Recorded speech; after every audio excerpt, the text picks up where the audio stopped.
If any of us prepared bits, we might have prepared the same bit. Is it a Norm Macdonald related bit? Yeah. Oh. You can go ahead with the bit. I prepared a bit of something else. Well, let's hear Vaz's bit because I know what the Norm Macdonald bit is. Oh, my bit's a song. Okay, I love All this. right, you want to go? Yeah. Yeah. All right. Give me a sec. All right. And they say that the birds will destroy us. I'm just gonna sit here and wait. Hold on to the wings of an eagle. Watch as he pecks at my face. They're watching us, they're watching us, watching as they all peck away. And then so forth. God damn it. Yeah. I apologize for not being your Josie Scott in that. I should have said Should have stepped up. pecking or something. Pecking us. Oh man, you had to be there. 2002. That's the kind of music that was in Spider-Man movies. That and Sum 41, man. That was the day. That was the times. Those were the times. And Macy Gray, and they were all hanging out. Yep. Canadian butt rockers and Macy Gray for some reason. Then the obvious one, because it was foregrounded earlier yesterday or the day before in text. It's got the grace of a swan, the wisdom of an owl, and the eye of an eagle. Ladies and gentlemen, this podcast is for the birds. Hey. Got him. And that's the second time this group has started a podcast with a reference to a roast. We could have actually waited until you did the intro, and then you could have said the name of the movie we were watching is, and then done the bit. But it feels too late for that. It's too late for that. R.I.P. Norm. And R.I.P. let's get into it, I guess. Oh wow, this will be the longest in a while we've gone before actually not starting, saying we don't know how to start. We've got it down to like a tight 15 seconds usually. I mean, I know now you know how to start the podcast. It needs to be a movie version of Hero. Yeah, by Chad Kroger and Josie Scott every time now going forward. Yeah, that sounds right. What band was Josie Scott? Saliva. Saliva, okay. Right. Like one of the most iconic bands of the 2000s. Click, boom. 3000. They'll be famous then too. Saliva is eternal. Yeah. As you know, I don't understand the podcast. There'll either be whatever list gets kept or something along the lines of welcome to Late the Movies. My name is Ben Holden. This is a podcast where my friends and I get to fill in our movie blind spots. Each week, we'll pick a movie that either I or our guest hadn't seen before and really should have by now. This week, continuing Bird Month, a whole month of birds. It's the birds. The birds. The bird. Your guest, I guess, everyone's guest, left to right across your podcast dial. We got Bree. Hello. I actually am going clockwise on the Discord screen. We got Sam. Hello. And we got Vaz. It's the end of the world, Ben. Our nearly silent producer. We got Craig here. Hey, Craig, how's it going? Thanks for coming back. Craig's the robot who records when we're on Discord. Craig does a really good job. It's from Craig. Good for Craig. And so it's the birds this week. It's the birds this whole month. In case you're just tuning in, you skip Chicken Run. The reason it's Bird Month is because every November I try and think of 4 Thanksgiving movies I want to do. I get to 1 or 2 and say I don't want to do these. And we will do Paul Blart Mall Cop at one point. One point. There's no other podcast that's ever talked about it. Yeah.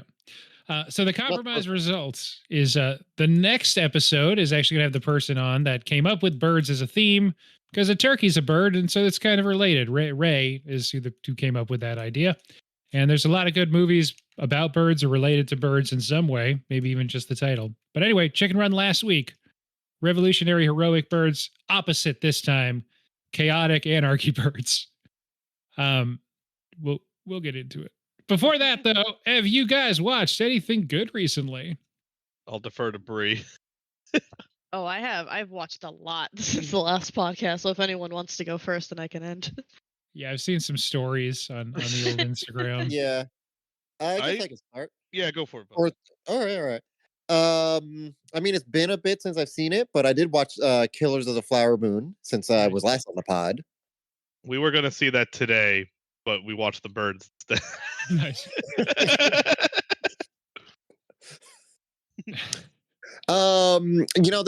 There's actually probably the same amount of birds in the birds as there is in Killers of the Flower Moon. But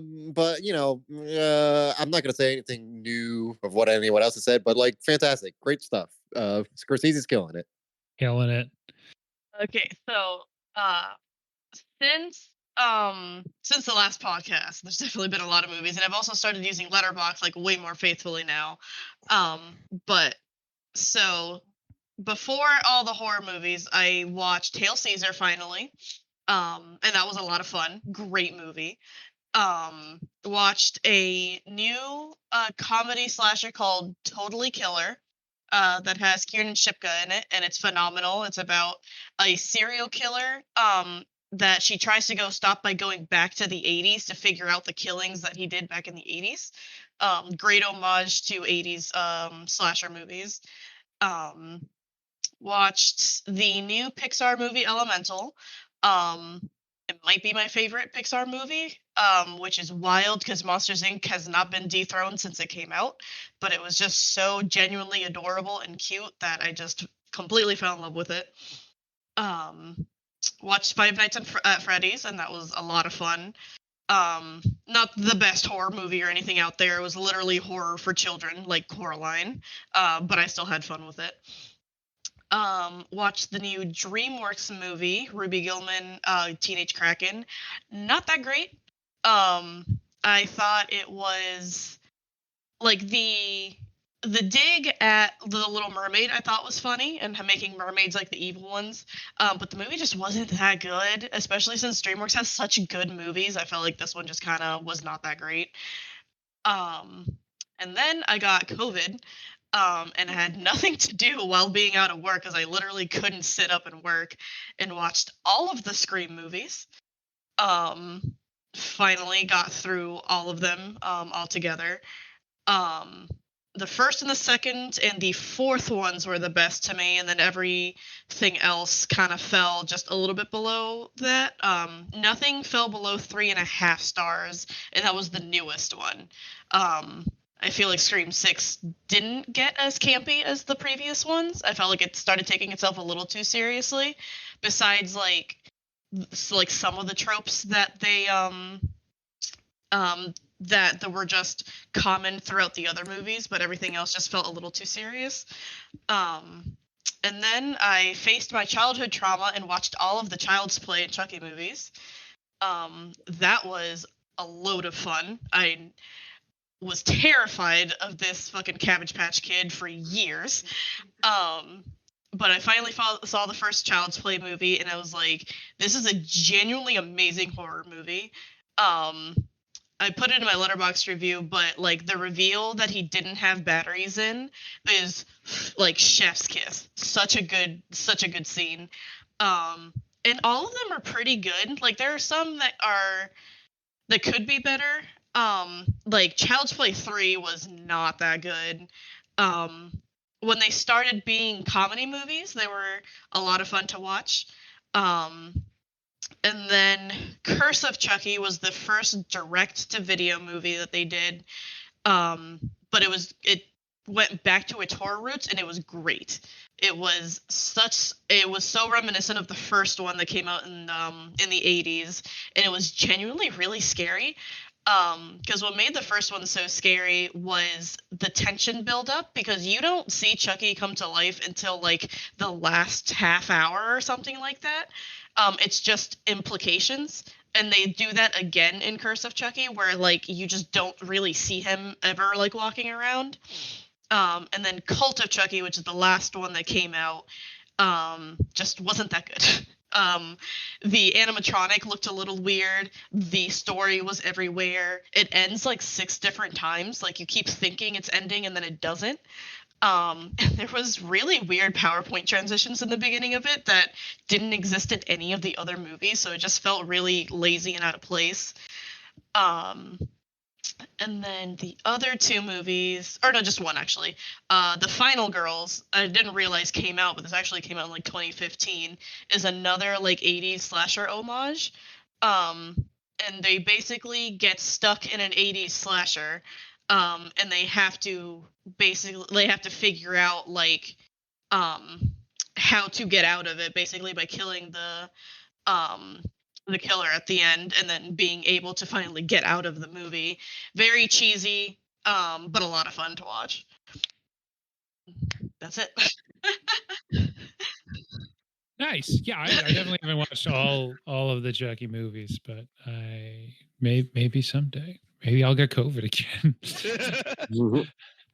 And then I was going to say, I think your Scream ranking is right around where my Scream ranking probably is. I remember for the first time I watched through all of them, which was within the last year, I was like shocked looking at, contemporary reviews and how many people absolutely hated the third one. It's like the third one is pretty obviously very good to me. So I don't know. Yeah. So as I've said before, I rank by how much fun I have watching a movie. Like, I don't necessarily go by like, oh, this is like a cinematic masterpiece. Like, I don't care if it's a masterpiece. It's how much fun I have watching, because that's the point of watching a movie. Scream 1 and 2 I gave perfect 5s. Like, had fun all the way through, no notes.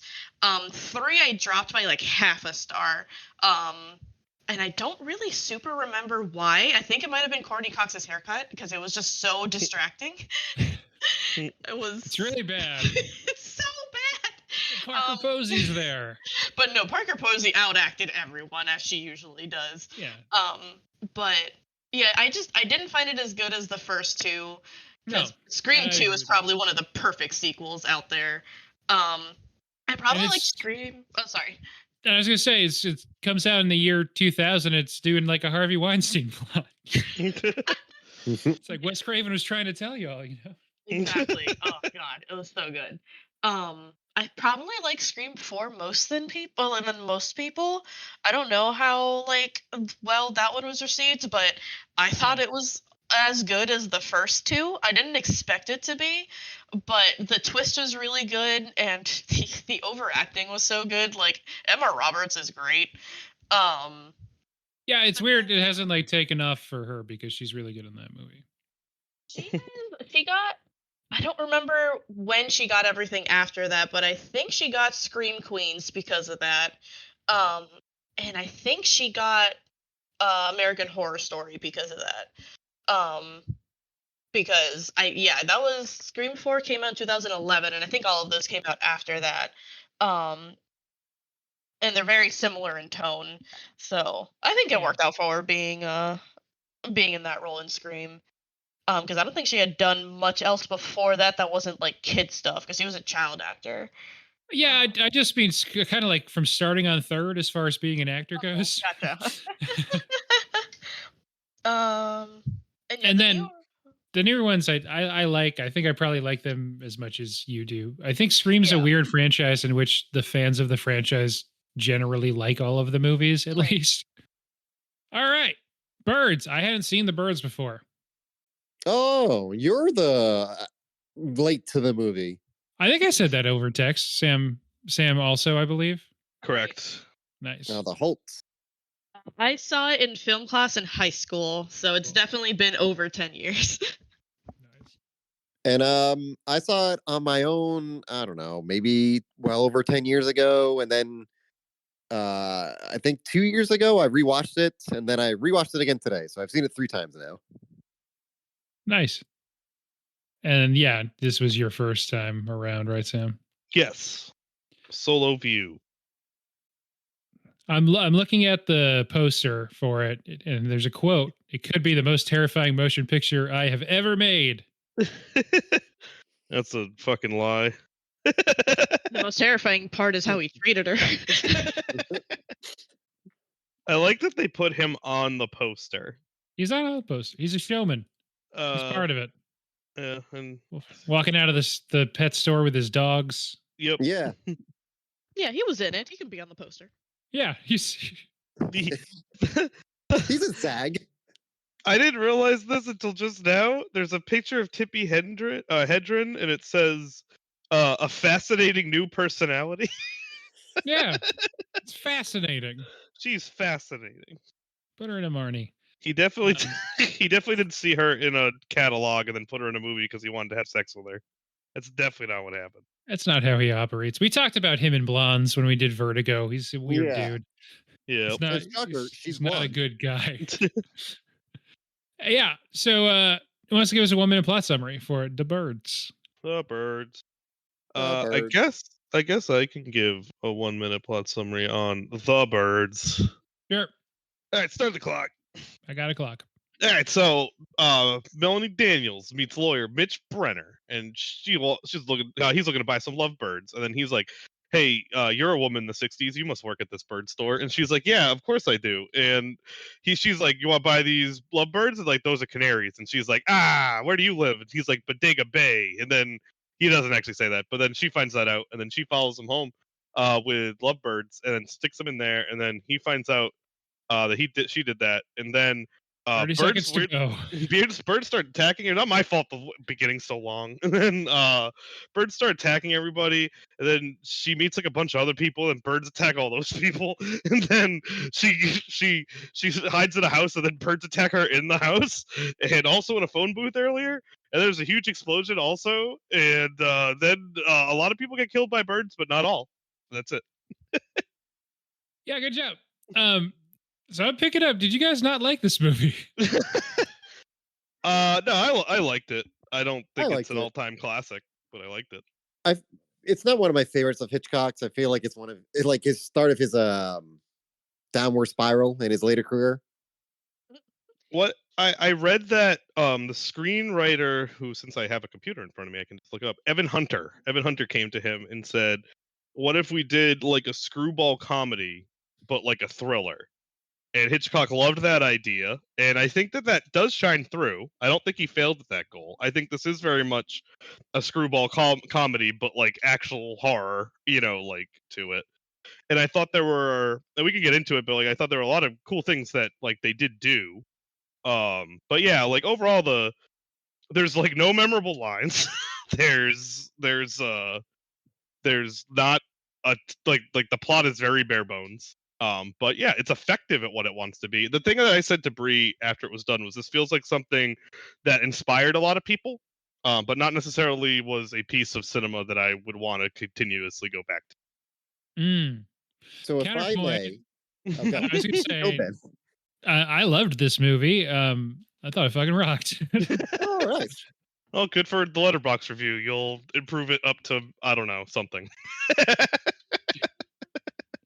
You'll get it higher than it was going to be previously. Yeah, this movie was rocked for me. I had a good time.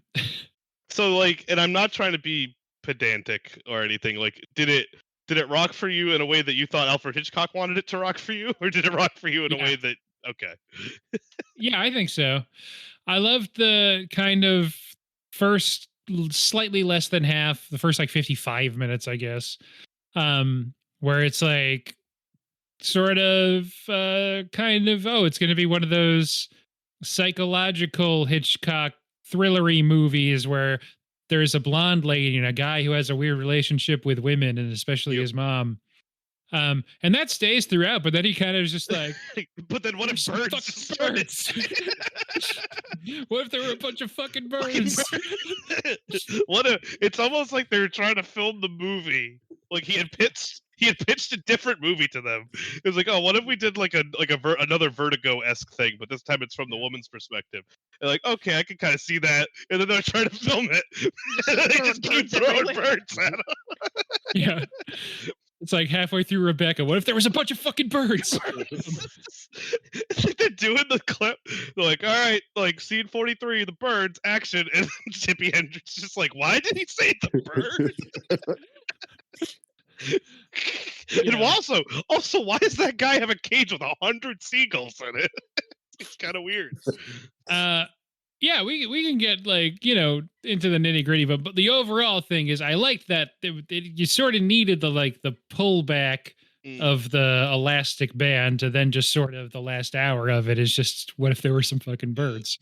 The original cut of this movie evidently had the beginning going way longer and way more because they wanted they rightfully assumed that the name of the movie is going to be The Birds. The Birds like are going to be a huge part of the marketing. So like everyone's going to walk into that movie being like, okay, like all these Show me people are going to get birds, attacked yeah. by birds.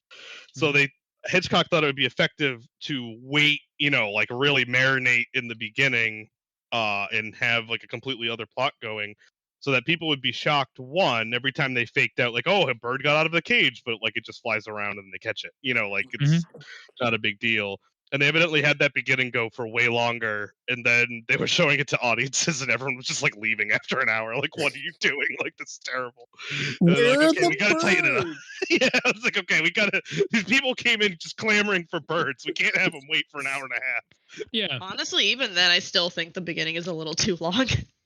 Yeah, there's like a couple bird incidents, but I think it's about minute 50 something that the party happens with the kids, Yeah. and you're like, oh, they're gonna fuck up some kids in this one.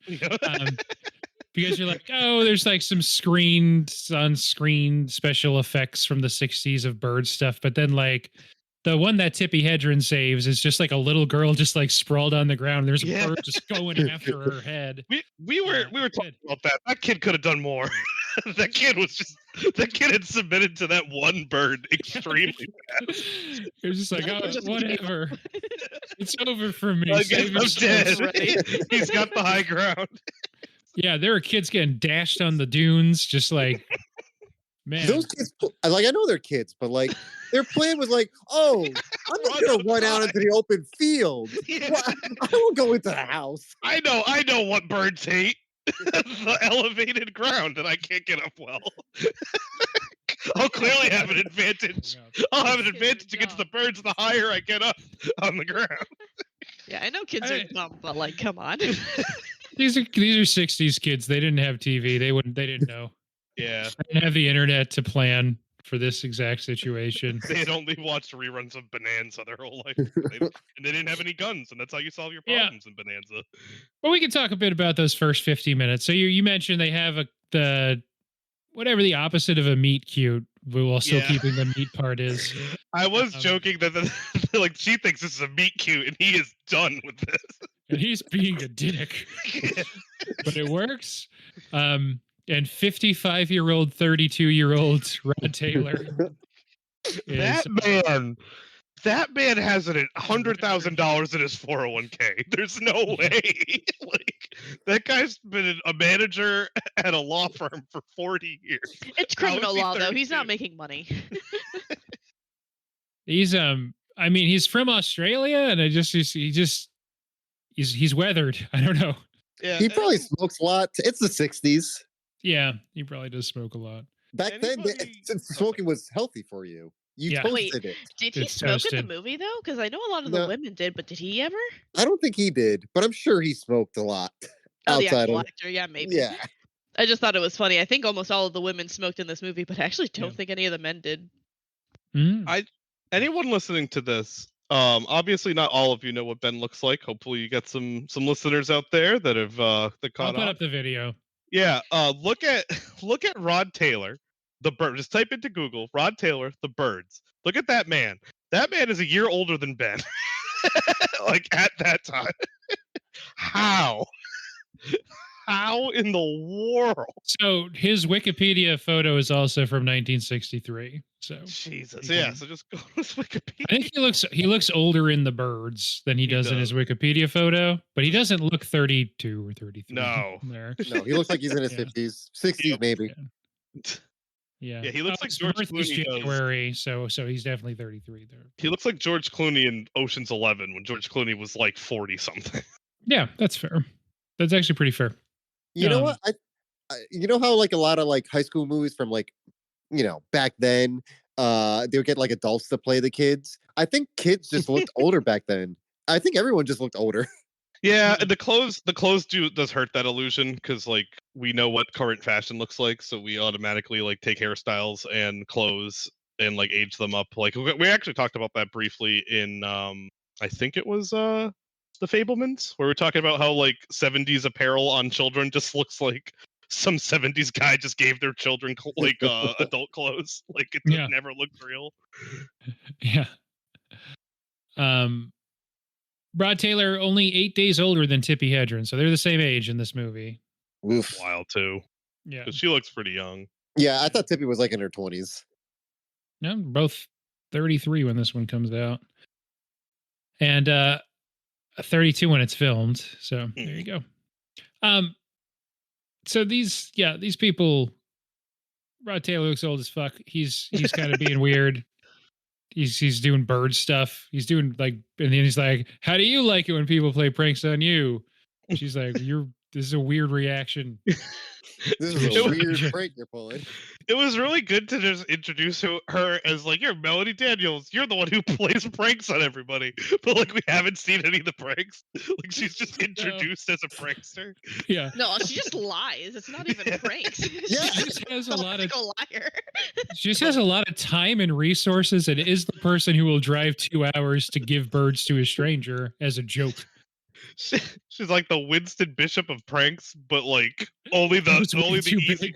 Yeah. It's like, oh, you spent money and wasted time on me. Ooh. Prank. You on spent something I all wanted. your entire day going over here. You don't have a place to stay. This is 5 hours in the car for you if you hit traffic. All you did was buy birds I wanted and deliver them to me. The prank would have been if she like bought like canaries or something. Oh, you didn't even get the they were birds you wanted, lovebirds. pranked. Yeah, they're just it's an interesting vibe, but it works on her. So she's like Paris Hilton, kind of. Yeah, essentially. Yeah, she seems like a kind of- socialite of some sort. She's a socialite, and her dad's what? It was like a head of the newspaper, because it does come up a little later, because she's trying to convince him that. Yeah. And she talks to her daddy too on the phone. Yeah. I thought it was a nice touch to keep calling him daddy over and over again. Yeah, that's who this person is, and she's it makes sense, even though she's in her 30s. I don't know if the character is younger, but that's what's up. But anyway, so yeah, she ends up in Bodega Bay. There's weird vibes. All the women are strange. It's Twin Peaks adjacent, I dare say. Yes. I like the guys who own the hardware shop. Helpful. Oh.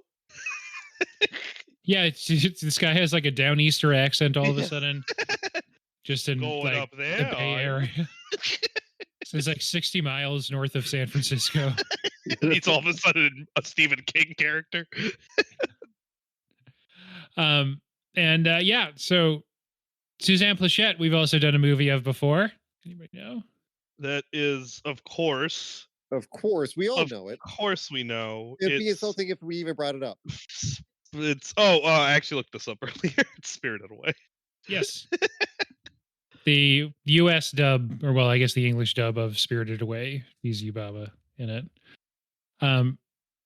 Does a good job. Much older by then. That came out in 2001. She's playing Annie. What's her character's name? Annie Hayward. Annie, right? Okay. So much easier to just look at my second screen with all the actors' names. I know, right?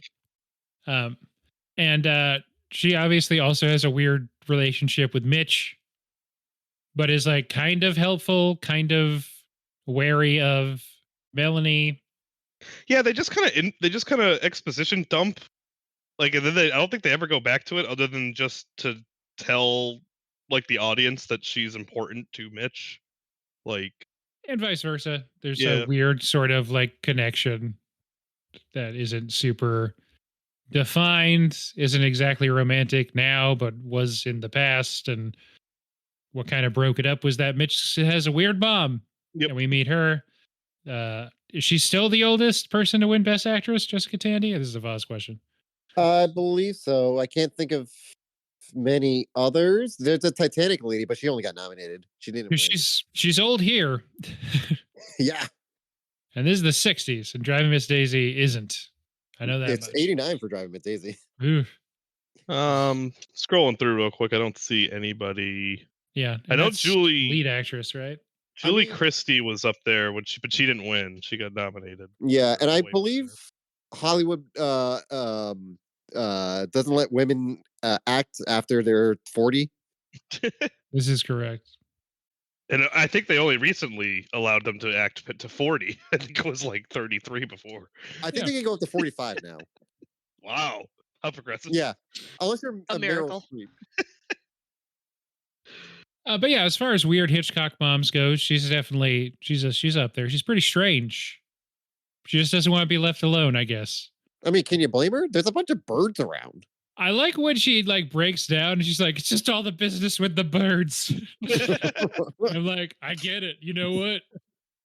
That's what happens. It's like everyone has these weird relationships, and there's this strange tension around Mitch with all these women in his life. Then all the bird stuff starts happening, and you're like, I can't blame any of these women for being irrational in the moment. This fucking bird's attacking. No one knows why, and no one's helping them. In all fairness, like Mitch calls the cops about like there was a bird attack at my house. And the cops Yeah, like, what are the I don't cops gonna believe do? you. Also, what am I gonna do? Arrest a bunch of birds? That's literally my Start thought in that firing my scene. gun at them? Like, what are you gonna do? Sorry, go ahead. I was gonna say, I like when the cop basically asks him that, and the way that Rod Taylor sort of delivers his response of like, the birds invaded. He like loses faith in it halfway through. He knows it sounds like, yeah, I know there's nothing you can do. Thanks for coming. And then they keep calling him though, the cop. It's the town's got one cop. What else are you gonna do? Yeah. Now there's people being murdered by these birds, and I don't know what you can do about it, but you should know, police. Man. What's the Godzilla line? The birds are killing people, and we Fight. don't know why. It's Coach Taylor, and he's like, Godzilla's out there and he's hurting people, and we don't know why. Yeah. Why isn't Coach Taylor in this movie? I don't know. Tell me He'd it's because be he was good. poor. He'd be good in this one. He could have been one of the kids who got attacked. There's no way. Those kids are all like 10. Those kids are all my dad's age. Hey, a 10-year-old back then was a 4-year-old. They just look old. I mean, You're the not town. They're weathered. Those are weathered kids. He could use the same accent from Manchester by the Sea, and like he'd fit in with the hardware guy. Basically, Yeah, the town looks a lot like Manchester by the Sea. you're not wrong. Anyway, yeah. So then the birds attack. And that's the rest of the movie. Yeah, the birds. They don't. As But That's it's the guy really good to me. as the late great guy from Smash Mouth said, they won't stop coming and they won't stop coming. That's not what he said. Fed to the rules and I hit the ground running. Like that Some one of those bird in the kids one did. scene. Some of those children did hit the ground while trying to run from those birds.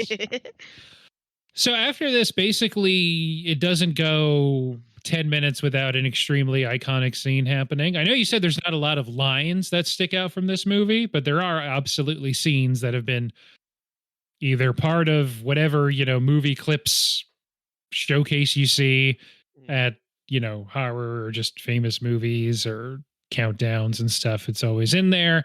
Parodies, especially, I feel like The Birds is one of the most parodied things. I remember specifically there's yeah.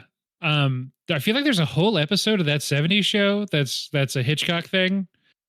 And That's definitely true The because birds it all is around Eric falls off a roof or something. yeah, and then he gets vertigo. I know Kitty ends up in a phone booth in their living room and is being attacked by birds. Yeah. It's good. That show is good sometimes. I don't That know. 70s show was better than it should have been. You know what? for sure. It's funny. Just a weird non sequitur that millennials would appreciate. Mhm. There was just a fucking phone booth in their living room all of a sudden. A bunch of fake birds were thrown at her from off screen. Funny. Doesn't make any sense. and yeah, it's so good. I think I like all these sequences, and we try to avoid going into like, then this sequence happened and it was good, but it did, and it was. And that happened a few times. I think you mentioned that there's a lot of sequences in this that have been borrowed, let's say, by other people. And so the one that stood out the most to me came near the end, because I feel like of all these sequences, so many of them sort of stand out just through cultural osmosis. But the one where they're in the house at the end and it's getting like attacked is just a direct thing that's been ripped off so many times. And I don't feel like I'd seen that sequence before. And maybe that's just me. But. I'm not trying to be like, oh, well, push up my glasses. But isn't there like a Romero zombie movie that happened at this point already? That was in 68, buddy. Ah, motherfuck. I stand You're always corrected. trying to take something away from Hitchcock. I'm not saying this is the first time someone's house was broken into in a movie, but yeah, but like I do feel it's zombie adjacent. I will say it is extremely zombie-esque. Yeah.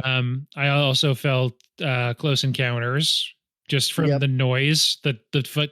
What it was triggering for me was, I mean, a lot of times throughout this movie, I was really surprised by how interesting the soundscape was. How little traditional score there is, but how much just really difficult to listen to bird sounds were happening.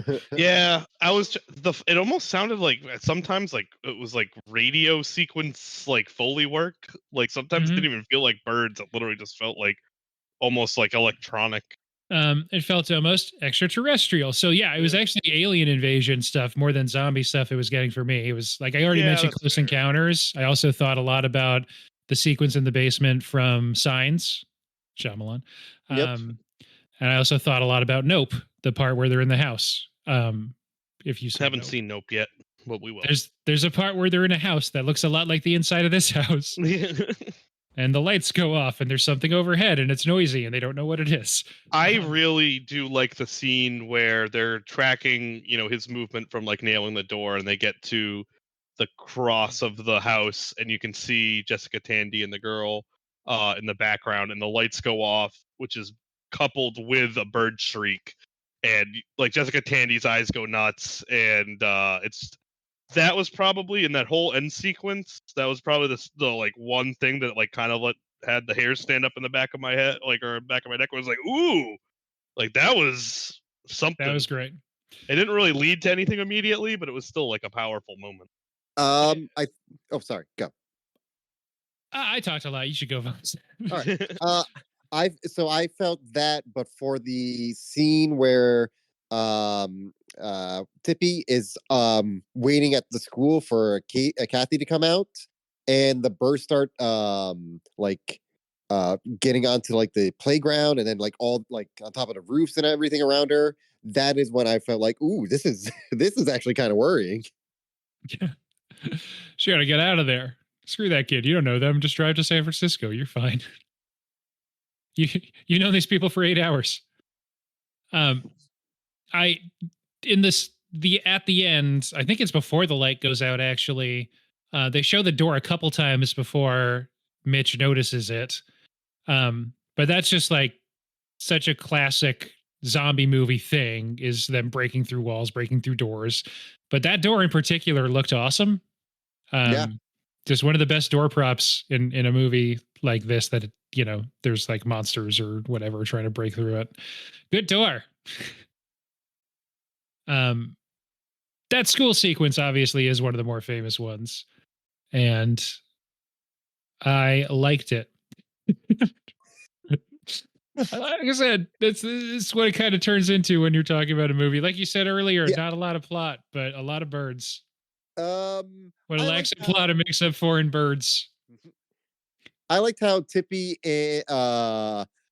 reacted with the kids. Like when she went into the school, she was like panicking. Like she wasn't like, "Oh my god, you guys gotta get out of here." She was just like, "Hey, you know what? Maybe we should leave. Do like a fake fire drill." Yeah. And they were all on the same page, and it worked for seemingly about 7 seconds. I think as soon as they ran, the birds attacked. I actually have a clip that I'm going to put into the channel for everyone else's reaction in case you can't remember it. Okay. But it is the scene, and I have it timestamped. It's the scene right before the explosion where the guy has dropped the cigarette and you can see the fire going across. And Tippi Hedren's face, they just kind of record Tippi Hedren's face looking at the fire 3 times.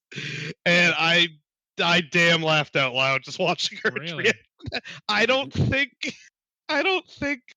it's her fault. I don't think they knew how to do it compared, and I think it's aged badly just from like the stage of, but like just how ridiculous her still face is looking at all of those. It's just like like, It's funny you think that's Hitchcock fucking up, because that's like considered one of the probably the most famous insert shots like in cinema history. really? Because those look dumb. Okay. I think it's audacious. I think Hitchcock's absolutely cooking. That whole sequence is awesome. That To whole me- sequence is to awesome. me- Yeah, it just looks funny to me that her face isn't moving and she's just they just Yeah. keep. I don't know. It's bold as hell. It's awesome. I guess. Uh, I'd laughed. I don't know if that was the right. I like that. I feel like a lot of these things are like, it's too bad Hitchcock sucked. He really fucked this one up. So I mean, I would love an explanation for why people liked that, other than like I guess it's jarring because it looks so weird. But Yeah, A little goofy looking. that's goofy. It's fun. I This So- birds that expected to just show caused this. a bunch of people to explode. Like, yeah, it's goofy. Some fucking birds flying around, and now the whole town's on fire. They don't have thumbs. They can't do that.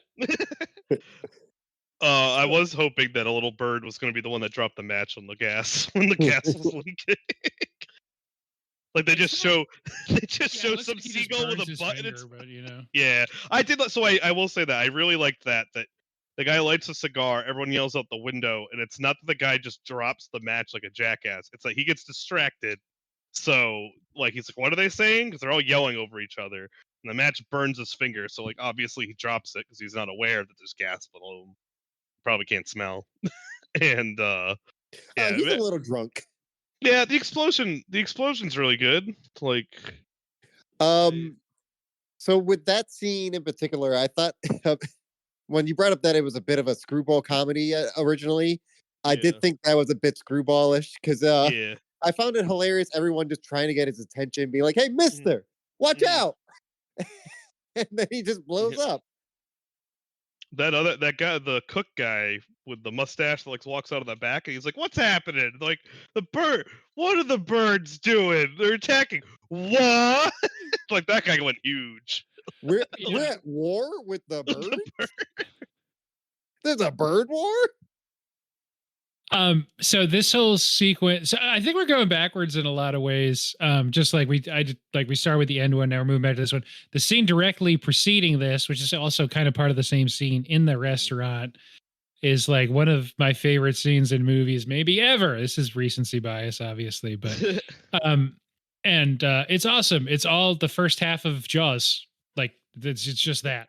It's like the scene where they're in the town meeting. And then Quint's like nails on the chalkboard. I'm going to say some weird shit, and you guys are going to give me $10,000. Except like if every character was that weird. Yeah.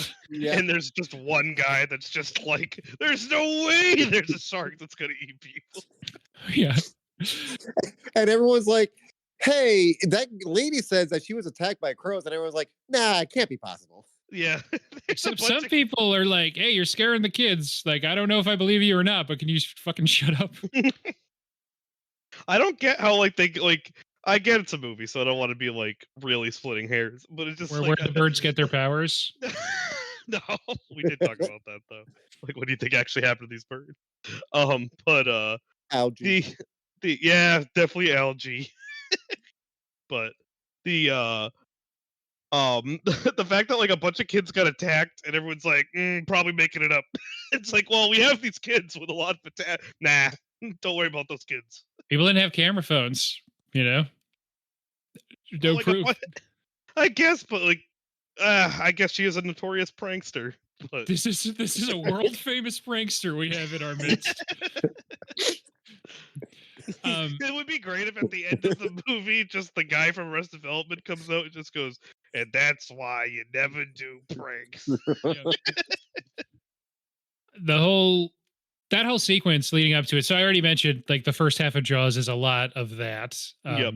the part in the town with the colorful characters and the mayor and the denying and the people trying to convince. And another Spielberg thing, I already mentioned Close Encounters. Not probably a huge surprise that Spielberg has maybe taken some things from Hitchcock, but the blocking in this scene is fucking insane. Like going out of its way to be blueprint level. Here's how you block a scene. And then I just remember when we did Fablemans, we talked about blocking also. So I think I also brought it up in the Vertigo episode because Hitchcock he just knows how to block. Yeah, that dude knows where to put the camera and where to put the people's faces so you can see all of them no matter how many people are in the shot. It's insane. The whole scene is just like crackling and it goes on so long. And I love that lady who knows all that shit about birds. She's the fucking best. And I think like a lot of the people there are maybe coming around to Tippi Hedren's side and then they're like, uh-oh, the bird lady's here. The bird lady, yep. She knows a lot of facts about birds. She's going to set us straight. I would have lost my mind at that lady if I was in that. Lady! Birds attacking, I don't know what to tell you. Listen, I don't know shit about birds, but I saw a bunch of kids get fucking pecked to hell. Like, I think my favorite part of that sequence, dialogue-wise, is when they're like, oh, it's like every bird, and then she just starts like laughing, and she's like, I've never seen different species of birds like being with each other. Like now I know you're crazy. You're talking about birds being with other birds. Don't do that. They know their brain pans aren't big enough. I don't know anything about their brain pans.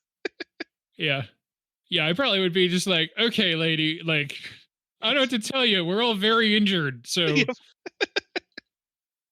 But I wish so. Like they didn't really need to give her another line. Like they obviously, after all this attack has happened, in the very famous phone booth scene that actually got glass in Tippi Hedren's hair because the '60s. But they go back in and like clearly it's like that classic. How everyone was just talking about you and now you've walked in the room and like or it's actually like 20 people are all like looking at them like, oh god, and they show bird lady very scared that all her beautiful birds are now attacking people. Yeah. And I like the lady that gets in her face. I like that it's just like a 90-degree angle straight shot at her as she's walking towards her, calling her evil. And then she gets slapped because she's a woman in the 60s. It was going to happen. Yeah. That did cure madness. Yeah. Yeah, back then.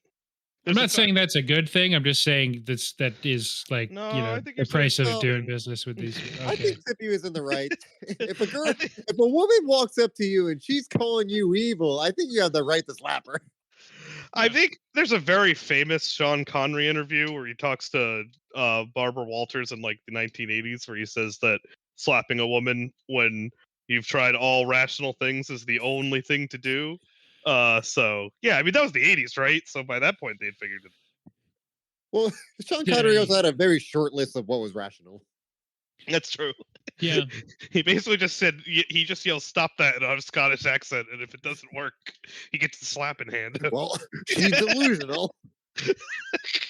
By the way, Hitchcock and Tippi Hedren's next movie, a year later. Marty, Sean Connery. He was there for all that stuff. pour one out for Tippi.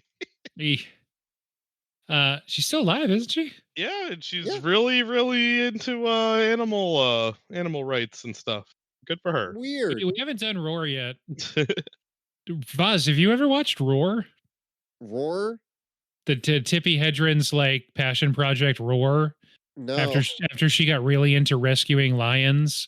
And then made a movie that took like 12 years for her and Noel Marshall to make. I never even heard of it. You never heard? Okay, so the reason I know about it is because it's a cult classic that was covered on one episode of Best of the Worst, which is on Red Letter Media's channel. They're the Half in the Bag movie reviews guys. And Roar is this movie that Tippi Hedren made with like hundreds of actual lions, and everyone involved in it got like attacked by lions while they were making it. But no animals were harmed. No, just humans, all of them. So how many birds do you think died during this movie? I think all of the birds died in this movie. At the end of the shooting, they were like, well, we have a bunch of birds left. Let's just kill them all. I think that last shot with the cars driving away, that's just what the set looked like at the end, and all those birds were dead. Oh no. That's a lot of birds. It's a lot, yeah. I don't think they were treated very well because it doesn't seem like all the humans were even. So a lot of the seagulls were just captured from a dump. There you go. Like I said, I wasn't gonna have time to look up fun facts, so thank you. Yeah, the seagulls were captured, the sparrows were captured, and all the corvids were provided, like either purchased or rented, for lack of a better word, borrowed by like an aviary or something. Do y'all remember when your phones stopped autocorrecting COVID to corvid? Do you remember where you were? Do you remember where you were when you're like, we're never going back? But yeah. It was the corvid virus. October 2020, maybe somewhere around there. Yeah. Anyway, so yeah, the birds, they're around. It's good scenes happening. I like when that guy doesn't have eyes. That's obviously a famous sequence too, but that's the first time I really noticed that, like, oh, there's no music and the sound is also really muffled, or maybe I have a bad copy on the Blu-ray I was watching. But yeah, that whole thing. Lydia does a bad job telling people what happened when she sees that guy with no eyes. Yeah, I mean, she doesn't tell anyone. She just runs away, drives back home, and then does kind of like a get out of my face move to Mitch and Tippi, which is rude. When your name's Tippi, everyone's going to call you that. I don't want Melanie is harder to say. I keep saying Mitch because it's easier than Rod Taylor. Roddy. Rowdy Rod Taylor. Rowdy Rod Taylor. I mean, he looked as like he had done as much hard living as Roddy Piper. So anyway, yeah. I don't know. Is there anything specifically we want to talk about in the movie? We mentioned a couple times that Tippi Hedren had a really bad relationship with Alfred Hitchcock that steamingly started around this movie, but got substantially worse when she was making Marnie, depending on, she's given, I guess, interviews that say like the actual sexual stuff started when she was making Marnie, but obviously this is all within a couple years, so not good. No, nope. Not surprising, but not good. No. They apparently spent about $200,000 on making mechanical birds for the movie that they barely used. Yeah, I wouldn't say they like barely. There's a lot of actual. There's a few. There's at the end of the phone booth scene, which obviously the phone booth scene I'm assuming was mostly prior footage. You know what I mean? Like they just have footage of birds like that they superimpose. Yeah. But when Mitch and Tippi are going back into the restaurant, they kind of just have no birds are attacking them, but like it's clear that they just kind of had like 5 or 6 birds just like flying around for like effect. And there's just one bird, so like they're getting in, and like there's just one bird that just starts waddling around the corner right before the end. That I really enjoyed. I liked that bird made a good. That bird was probably picked up eating some trash at the dump 2 hours prior, and they dropped him in the sea, and it's like, okay, little buddy, what do you got for me? He's like, well, I'm gonna waddle. Yeah, I'm gonna waddle real hard. But yeah, they're the bird. I think all the birds actually do a pretty good job. I think part of the beauty of the bird attacks is that right before they attack, they're just so whatever. You know, like obviously they just have real birds just chilling. They probably just fed them a bunch of shit just to be sitting where they are. So they're all just kind of content birds. They probably didn't feed them because they didn't want them shitting everywhere. No, maybe. Yeah. I will say every post bird attack, there was no bird shit anywhere, which I found really funny. Just like, not only are these birds not eating anything, they're not shitting anywhere. It's so unrealistic. Took me right out of it. It was established earlier that the chickens weren't eating the feed, so none of the birds were eating. Yeah, I did mention that, but it was still really funny. What do you guys think the lovebird signified? Because I was trying to figure that out at the end of the movie, and I couldn't really come up on an answer that I liked. I think. Yeah, go ahead, Vess. This is something I read, so you should go first with yours. I didn't think they meant much. Oh. They were just such a symbol, like, like then literally the last thing of the movie is like the girl being like, "Can I bring the lovebirds?" Like, and the lovebirds Yeah, I think don't she's just attack being a little anybody. kid. Oh, so I'm pretty sure. Well, I've read about it, and I actually agree with it too. The lovebirds signify Mitch and Tippi.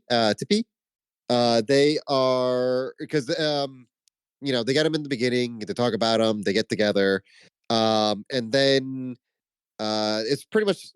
I guess it's just them. But I know the birds attacking is sort of just some sort of representation of their relationship together. Mm. And something along those lines. I can't remember. My computer's down right now, so I can't remember. I can't read the thing that I read. Oh In a no. cheesy way, it probably is also supposed to represent like hope. Like they're the only birds that aren't attacking, and also probably some weird commentary on like keeping birds in cages, because that was also a comment made at the beginning of the movie. Or like, oh, don't you think it's unethical to keep these birds in cages? And like, if it wasn't for keeping birds in cages, the movie wouldn't have happened. So I think there was some weird commentary on keeping birds not just flying around, which I thought was funny. Hmm. Probably unintentional, but That all can track for sure. I also wanted to throw out there real quick just because I thought it was fun. The guy who gets the businessman who has two things. He basically just is like, "Oh, I'm gonna go on the road, but I'm gonna swig a whiskey first before I leave," and then he gets blown up by the cigar. That Yeah. guy actually was nominated for an Oscar for Marty. Like they just grabbed. He was supporting. He did not win. He was nominated for best supporting in Marty. Just thought it was funny that they grabbed. I looked him up because I thought he kind of looked like Tom Hanks. I was like, "Who's this Tom Hanks looking guy?" And it's like, "Oh, he was nominated for Marty." I'm like, "Oh, it must have been after the Birds." It wasn't. It was 8 years before. Yeah. They just took a guy who had been nominated for an Oscar and they gave him like 3 lines and they had him get blown up. I just thought that was kind of fun. That is nice. Marty's a cool movie too. I have not seen Marnie. Yeah. Marnie or Marty? Yeah. Are you saying Marnie or Marty? Marty. He was Yeah, nominated for Marty. I was gonna say that was definitely not. Yeah, Marnie was the year after. Yeah. Yeah. I've Yeah, not seen Marty, nor have I seen Marnie. I've seen both Martys. But I haven't seen Quiz Marnie. Show. I've seen Quiz Show. Does that help? Marty's a big part of Quiz. Anyway, we were talking a little bit. So I want to come back to the symbolism, but we were talking a little bit about the special effects they did on yellow screen, not blue screen. That's why some of the matte stuff kind of, I wouldn't say necessarily like, I mean, you can tell sometimes that there's birds that are not in the scene with the human actors, but yeah, I think it's looks still pretty interesting. It's definitely unique. And it was done by Iworks, best known as the guy who, designed Mickey Mouse. So damn. This is what he did after that. Yeah, I don't think obviously because grain of salt because it's the 60s, but you can you can tell, like you said, you can tell when the birds aren't actually in the scene. You can tell when birds are animatronic versus real, but it never really was like, oh, this is ridiculous. I never thought oh, this is I still felt all those birds when they're having the birds peck at the hands and stuff. I know it was just probably a bird puppet, but I wasn't watching Probably that still oh god, it's a bird puppet. Yeah, I wasn't oh god, it's a bird puppet. I'm oh no, that guy's getting attacked by birds. Yeah. Even when they're coming through the doors and windows and Rod Taylor's punching them away. Yeah, great acting job by Rod Taylor. Really really do feel like those birds were fighting them. Yeah, for real. That looks good. And then back to the symbolism thing. So you mentioned algae in 1961. There was something nearby-ish to where this would have happened, where toxic algae did make birds do something like this, and people were kind of freaked out. It happened in Capitola, California in August of 61. But the thing that this is based on, I didn't know. And when the movie started, I was like, how is this based on a book? Because it's just birds. So it's a short story from the early 50s by Daphne du Maurier, and it's set in England, and it's more about metaphors. Yeah, it's like a metaphor for how the English citizenry didn't feel like their government could protect them from invaders in the wake of World War II. Which tracks. And the end of that is that there's a similar scene where everyone's inside and they hear stuff happening overhead, but it's not just birds. They also hear planes and helicopters and explosions. And then they realize that it didn't work and the birds are about to attack again. And it ends with the guy finishes his last cigarette and throws it in the fire and just waits for the birds to come. So, so yeah, it's about how much the British people think their government is unable to protect them from outside invaders. But, you know, or set it 60 miles north of San Francisco and be like, fuck it, there's some birds now. That plot kind of the story plot kind of reminds me more of that Black Mirror episode with the nanobot bees. With the, yeah. I don't know if that was inspired by the birds. It kind of feels like it now, but I hadn't thought about that before. Makes sense. Hated in the Nation. That's what it's called. That episode of Black Mirror. Right. I haven't seen that one, but just based on the very simple description you gave, it sounds like. Yeah, they tie it to social media. Is more the feel of that one. It's less like government indifference and more social media's being a problem. Yeah. And cancel culture kind of tied in before cancel culture was really actually even a huge thing. Yeah. Trying to think what else we want to talk about. We haven't done, I think it's the first movie we've done by anyone related to Tippi Hedren, right? Technically not, because 21 Jump Street has Dakota Johnson. Oh, right. That's true. We mentioned that too. She has like 4 or 5 lines. Yep. And her whole character is just thinking Channing Tatum's hot. Yep. And being better at being a police officer than Channing Tatum. Yes. I kind of liked how dire the ending was. I know we talked about that a little bit with what the book ending was, but yeah, I like this ending a lot. There's another ending that was scripted but never shot, and they include the script and storyboards on the DVD on the Blu-ray that I watched, and it was actually pretty interesting. Definitely not necessary. They keep driving, and they go through town, and it's all fucked up, and there's birds everywhere and dead people. But the birds it's kind of like as they're leaving, the birds are just watching and they're just slowly, they have to like keep that slow pace because there's just still birds everywhere. And they go through town and there's a lot of broken shit and dead people everywhere. And then they get outside of town and all the birds start attacking them. But they drive and then the birds stop attacking them and then they drive away. Yeah, it's like, really have, you didn't need that. The Life is Strange ending if you pick Chloe. Yeah, the Life is Strange has 2 endings, and one of them is what they clearly want you to have as the ending, and I won't spoil that, even though it's like a 10-year-old game. But the other one is a whole town gets fucked up, and it's basically just you and the other person, like the 2 main characters of the game, just driving around this fucked up town, like, shit, guess we fucked this one up. That's it. Everyone's dead. The whole town's destroyed. Just Sam Richardson. Okay, dump it. Forget it. Yep, forget it. It's a bad idea. Yeah. So it's bad. Cool. Well, I think we already talked a lot about how we feel about the movie, but we haven't put a number to it yet. Because why listen to an hour plus of interesting conversation when you can just look? You just scroll to the end of the IGN review. Yep. And see what they say. They love that, I think. So let's give it a number. On a scale of 0.5 to 5 on any scale of your choosing, except stars, what would you give? Whoever goes first has a real easy one. What would you give the birds? I'll go first. I give this 3.5 kids marked out of 5. Nice. Go ahead, Buzz. All right. I give it 3.5. Hey, mister, watch out. Out of 5. I love when they start yelling and they're like behind glass, so it's kind of muffled what Tippi Hedren says. Oh, it's so cool. I'm gonna give it 3.5. I gotta finish my whiskey first. Out of 5. Hey, lady, I gotta finish my whiskey first. Calm down. Yeah, your children are getting murdered by birds, but I got this. I got this drink. I paid for this 10 a.m. whiskey in a family diner. Not a And then bar.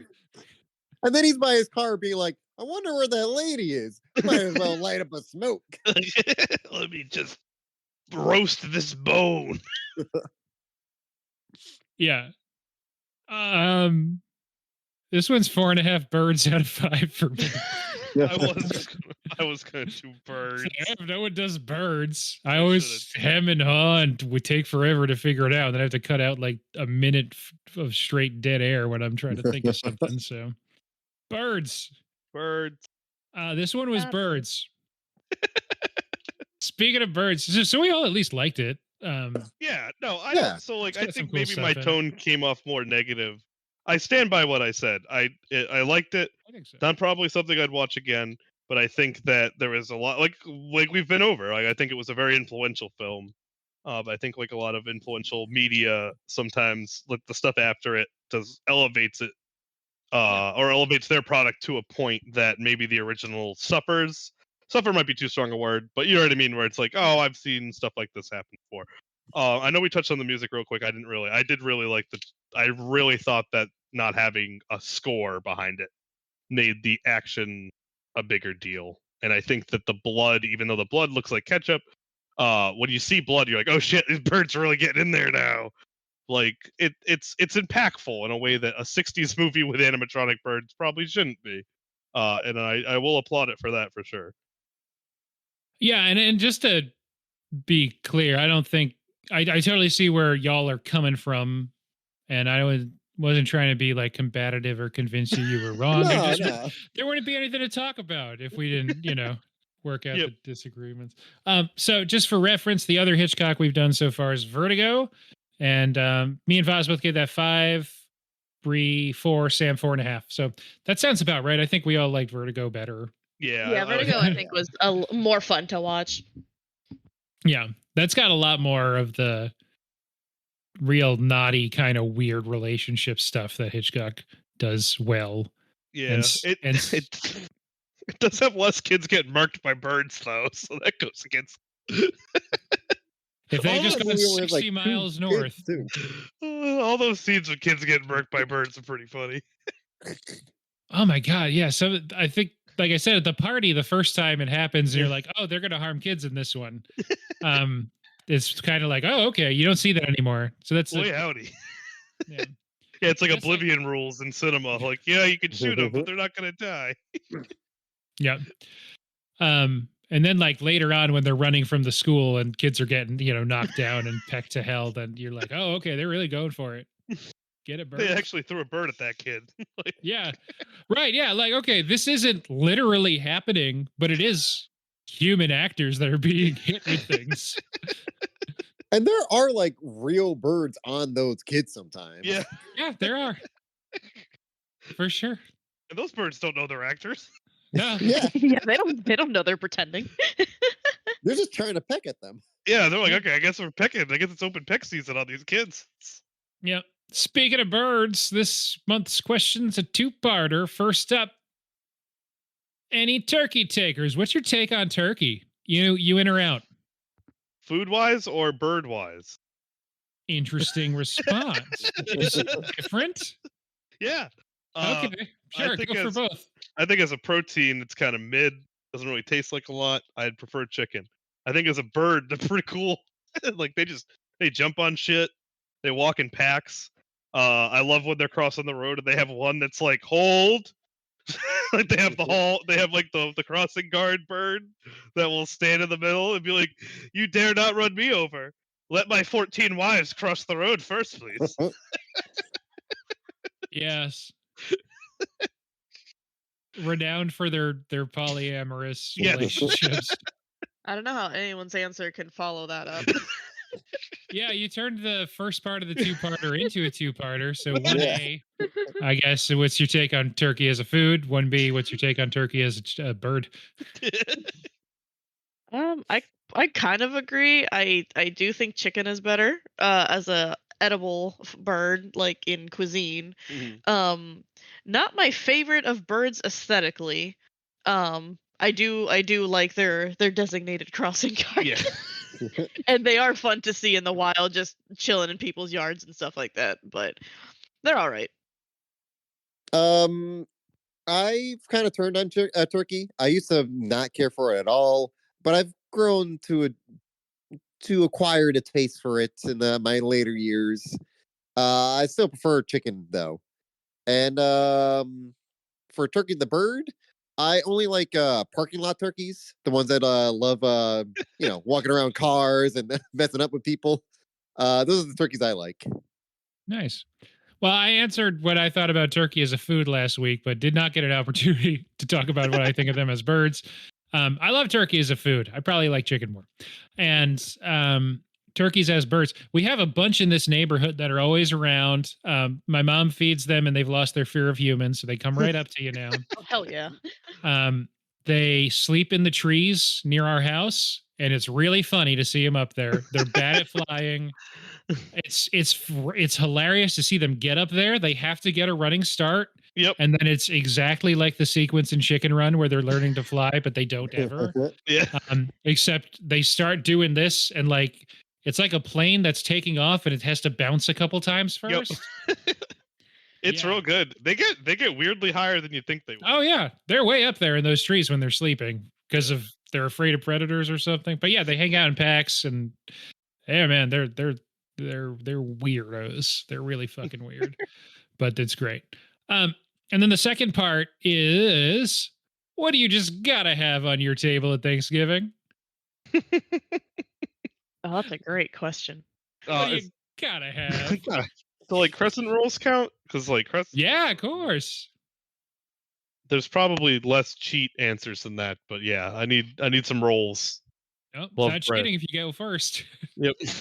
My absolute favorite Thanksgiving dish is mashed potatoes. Love mashed potatoes and gravy. Yeah. My family always puts French fries on the table, which they always do for everything. But very Portuguese answer, Mike Foss. Yep. Hey, it's a potato. It still works. Yeah. Anthony's answer last week was just Charisse. So it's fair. I wish there was Charisse in my Thanksgiving. You know, not. Absolutely. And I might bring some for wherever I end up for Thanksgiving because I'm still not doing the carbs right now, and those are definitely the best things about Thanksgiving. But yeah, right. I just have a few links to Charisse. Fuck it. There's a lot of Portuguese people at my Thanksgiving too. They do a Portuguese stuffing that probably has Charisse in it, but they don't just have like Charisse links ready to rip. Yeah, it's a thought. It's a thought. Yeah, my parents never did turkey growing up. We always did like either like a pork roast or like a ham or something in the Ooh, in the pork roast oven. sounds good. Oh my god, Cubans and pork roast. It's name a better combination. I can't. No, you really can't. Do it. We used to, depending, sometimes for Thanksgiving, sometimes for Christmas, and then sometimes for New Year's, sometimes for all three, depending on how spicy we were feeling that year. We would get like a whole pig and do like the Chinese, like that's what they're called. But it's like these Chinese boxes where you stick the pig in and you roast it like literally all day. And then at night when the party starts, you just have a whole pig, just completely well roasted. The skin is amazing. It's just it's one of the things I miss growing up. Well, my family's going to cook the shit out of a turkey. And we're going to have to cover it with many different kinds of fats to give it some flavor. Yeah, I feel like turkey is so not seasoned well. Like I think now and then like the youth that are now cooking are like making them a little bit tastier, but like man, there's some turkey that's just unseasoned and dry as fuck. Have any of you ever experimented with fried turkey? Yes. Yeah.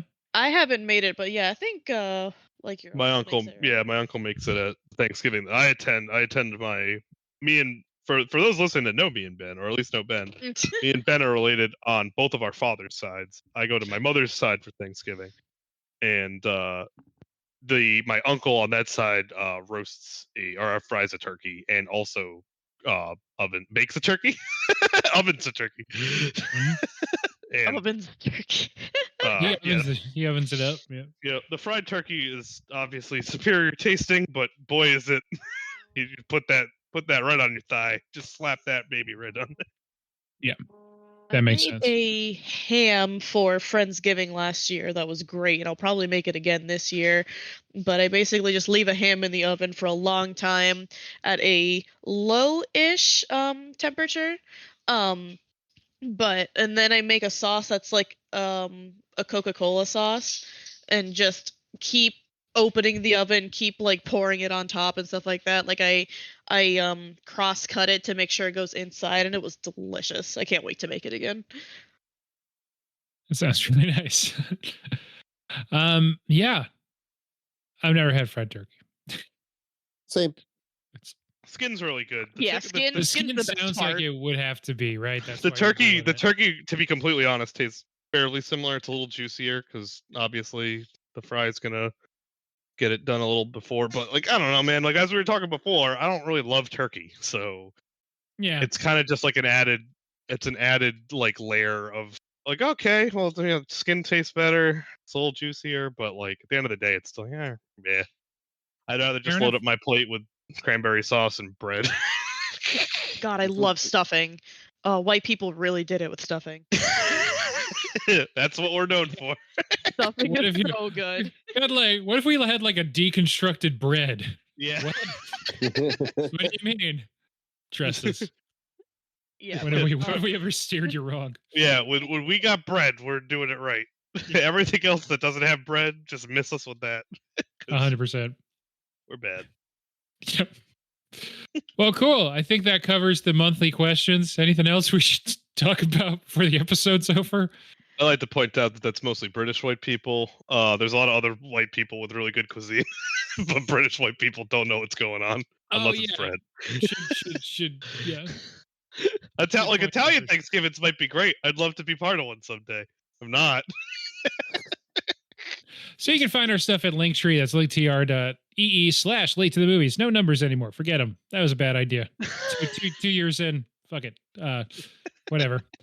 linktr.ee/late to the movies. All our stuff's there. You go find it. And yeah, thanks to Bree, Sam, Voss for being on the podcast today. Thank you, birds. You. Was that Craig? I heard like a robot voice. Oh no, it's a bird. The birds are here. Yeah, and they're making weird alien sounds. All right, I'm not even going to attempt to try the thing over this. It wouldn't work. We'd all be at different times. Birds. It's hard. We could do it like a round. Like Oh we all god, it just sounds started so long.